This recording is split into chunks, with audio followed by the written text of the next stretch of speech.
सो तो ठीक है अनु, मगर इन सब बातों को लेकर अपनी हैसियत खोना कोई अक्लमंदी की बात नहीं है। तो क्या करें आदमी, सुजादी हाथ पे हाथ धरा बैठा रहे। अरे तब तो वो शायर की बात कितनी सही हो जाएगी जिसने कहा था, साहिल के तमाशाई हर डूबने वाले का अफसोस तो करते हैं, इमदाद नहीं करते। मेरा मतलब ये नहीं था, मैं तो चाहती हूँ तुम इमदाद करो, मगर साथ में अपने को भी तो बचा कर रखो ना, ताकि फिर किसी की इमदाद कर सको। ये तो नहीं कि इमदाद करते करते खुद को डुबो दो। तुम ही तो कहा करते हो ना, माना कि इस जहान को गुलशन न कर सके, कांटे कुछ कम ही कर गए निकले जिधर से हम। सारा रास्ता भले ही हम ना साफ कर सकें, कुछ कांटे तो चुन ही सकते हैं ना। मगर ऐसा तो ना हो ना कि उनको चुनने के चक्कर में हम पहले ही मोड़ पर लहूलुहान हो जाए। जी दीदी, सही बात, आप बहुत सही कहा। जाने क्यों मैं भावुक हो गया था। हाँ, इमोशनल भी होना चाहिए, इंसान को इमोशनल भी होना चाहिए, पर सिर्फ इमोशनल नहीं और सिर्फ प्रैक्टिकल भी नहीं, क्योंकि कोरा प्रैक्टिकल आदमी बहुत मतलबी हो जाता है। तो एक बैलेंस, इमोशनल कब होना है, प्रैक्टिकल कब होना है, इसका सोचना बहुत ज़रूरी है हर एक के लिए। भावुकता इंसान को उसके भीतर की उस गहराई तक ले जाती है जहाँ इंसान की रूह होती है, जो फैसले देती है, और यहीं से इंसान की व्यवहारिकता शुरू होती है। यही गहराई फैसले सुनाती है, रूह को जगाती है। जब रूहानी दृष्टि से लिया गया फैसला कोई गलत नहीं होता।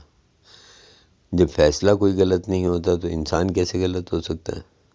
वाह वाह दीदी, क्या बात कही आपने। मैंने कुछ नहीं कहा, जो है ये तुम्हारा ही कहा हुआ है।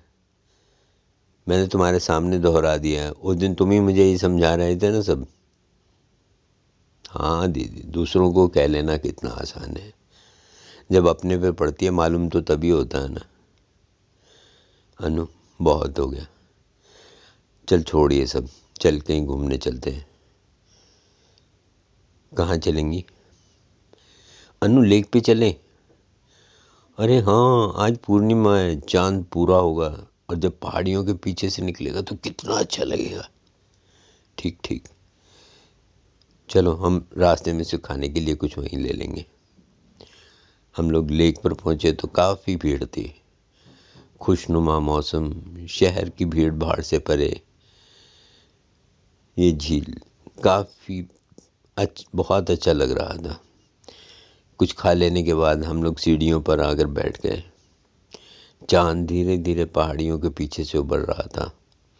पहाड़ियाँ चांदनी में नहा गई थी। चांदनी में झील का पानी ऐसे लग रहा था जैसे चांदी की कोई नदी हो। खामोशी ने वातावरण को और भी मदमस्त कर दिया था। लहरों की छपक छपक दिल को छू रही थी। अचानक तभी कहीं से बांसुरी की आवाज़ आने लगी। झील में लहरें एक अनजान सफ़र की ओर जा रही थी। गुलाब और रात की रानी के फूलों की महक चारों तरफ फैली हुई थी, और इस सब पर दर्द में डूबी कशिश भरी बांसुरी की धुन। ऐसा लगा इत्र सा घुल गया है हवाओं में। अनु, कौन इतनी दर्दनाक धुन बजा रहा है? कौन अभागा है जो कुदरत के इस नूर को न पीकर इस संगीत में डूबा हुआ है? अरे दीदी, ये खान ही होगा। कौन खान? कौन है, कहाँ है, ये तो मैं नहीं जानता। बस कभी कभार जब यहाँ आता हूँ तो मिलता है। कोई लुटा पिटा इंसान है, शायर है, बांसुरी बजाता है, गीत गाता है। चलो चलते हैं वहाँ पे। और हम टहलते टहलते वहाँ पहुँच गए। सामने खान बैठा था, कंधों तक लंबे झूलते लंबे लंबे बाल, उलझी सी दाढ़ी, गले में मालाएं, चेहरे पर अनोखा नूर। खान इंसान नहीं लग रहा था। ऐसे लगता था कि अगर संगीत का कोई रूप हो सकता है तो वो खान ही होगा। ऐसी मस्ती, ऐसी बेफिक्री। हम खामोश बैठे रहे। धुन खत्म हुई, संगीत का जादू रुक गया। रह गया हल्का हल्का सा एक नशा, जैसे अगरबत्ती बुझने के बाद भी सुगंध का एक नशा सा रह जाता है। आदाब मियाँ डॉक्टर। आदाब बहन। कहो, कैसे हो डॉक्टर? खैरियत से हैं खान भाई। ये हमारी बड़ी बहन है डॉक्टर सुधा। बहुत खूब मियाँ,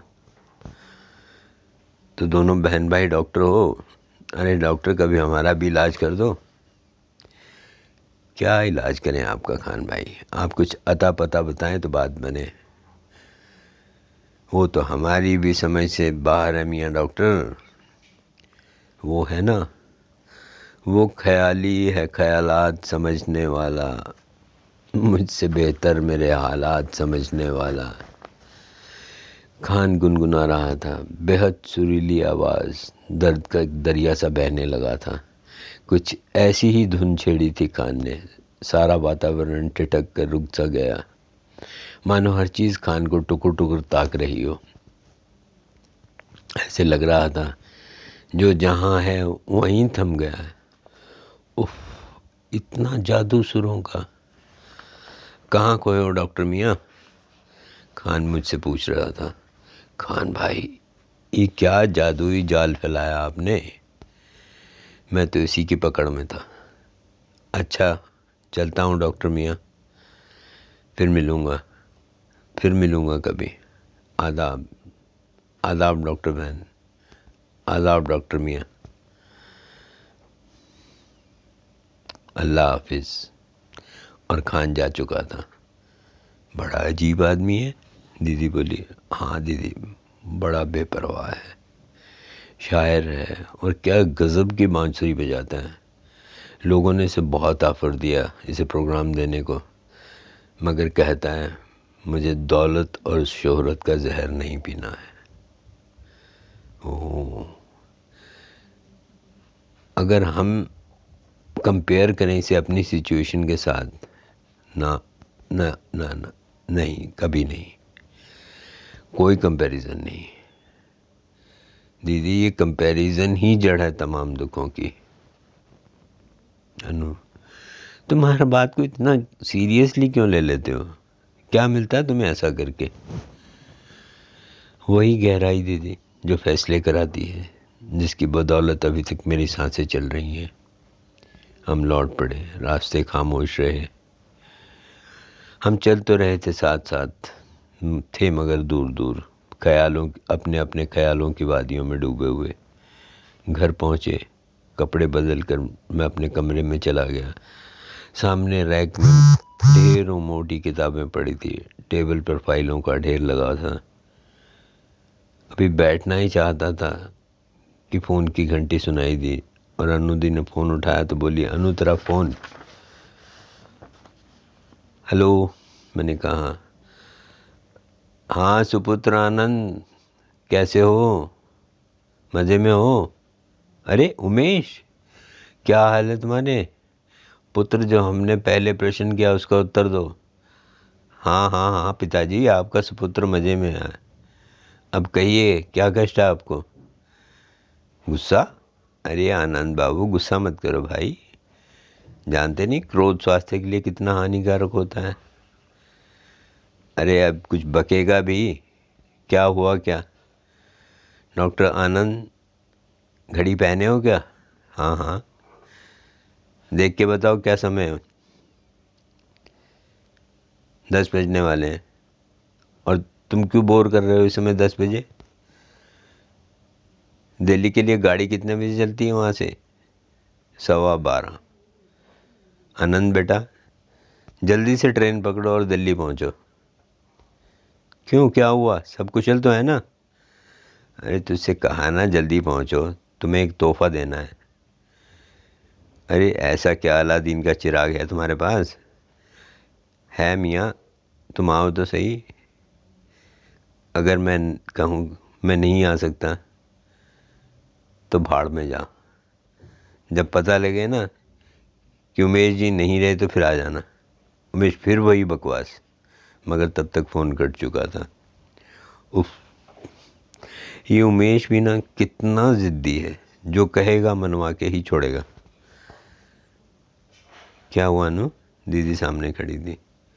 दीदी ये उमेश पता नहीं क्या चाहता है, तुम चले जाओ, वैसे भी तुम छुट्टी पे हो और कुछ चेंज हो जाएगा, यहाँ के घुटन भरे वातावरण से भी थोड़ी मुक्ति पा जाओगे। ठीक है, मैं चला जाता हूँ, नहीं तो उमेश भी नाराज़ हो जाएगा, कहकर मैं ब्रीफ केस उठाकर स्टेशन की तरफ रवाना हो गया। ट्रेन में बर्थ मिल गई थी। अपनी बाँह सर के नीचे टिकाकर सोने के लिए आंखें मूंद ली, मगर नींद तो रूठी हुई मुझसे, आती भी कहाँ से। मैं जितना नींद के करीब जाने की कोशिश करता, वो उतनी दूर चली जाती। यादें बेतरह चिपट गई थी मुझे। ये यादें कितनी बेरहम होती हैं। आदमी सर पटक पटक के बेजान हो जाए, मगर ये यादें पीछा नहीं छोड़ती। तभी दिमाग में गूंज गए शायर सर के वो शब्द। वो मुझे कहते थे, ये दिमाग है ना, एक कब्रिस्तान की तरह होता है, इसमें यादों की कब्रें होती हैं और यादें इन कब्रों में चुपचाप पड़ी रहती हैं। ज़रा सी तन्हाई मिली नहीं कि यादें कब्रों से बाहर निकल आती हैं। सारा का सारा माजी लहरा गया मेरे सामने। बचपन से लेकर आज तक कितने लोग ज़िंदगी में आए, आते रहे, जाते रहे, आए चले गए, कुछ साथ रह गए, जैसे सुधा दी, अनिल, उमेश, मिश्रा, भाभी। इन सब लोगों के बिना रह पाना असंभव सा है। और इनमें से जो उमेश है, कमाल, ऐसा इंसान कि जो देखे तो बस देखता रह जाए। मजाल है उमेश की मौजूदगी में कोई उदास भी हो, एक पल भी उदास नहीं रह सकता। हंसा हंसा के पागल कर देता है वो सबको। और इसी उमेश से मेरा परिचय यूनिवर्सिटी के ऑडिटोरियम में हुआ था बरसों पहले। वो धुंधला सा चित्र मेरे सामने जीवित हो उठा। उस दिन भी स्टेज मैंने ही संभाली हुई थी। उमेश को गोल्ड मेडल मिला था उस रोज़। उसकी बातों में बहुत दम था, बड़ी आला दर्जे की बातें कही थी उमेश ने, और मुझे भी अपनी कविता पर गोल्ड मेडल मिला था। बहुत बहुत मुबारक आनंद भाई, क्या जादू किया आपने, यूनिवर्सिटी के उदंड लड़के लड़कियों को बांध कर रख दिया। शुक्रिया शुक्रिया, आपको भी बहुत मुबारक। आपने भी शब्दों में बहुत जान फूंकी। ज़बान को ज़िंदगी देना हर किसी के बस की बात नहीं होती। आओ आओ आनंद भाई, इसी बात पर फिर एक एक प्याला कॉफ़ी का हो जाए इस खुशी के मौके पर। हाँ हाँ चलिए।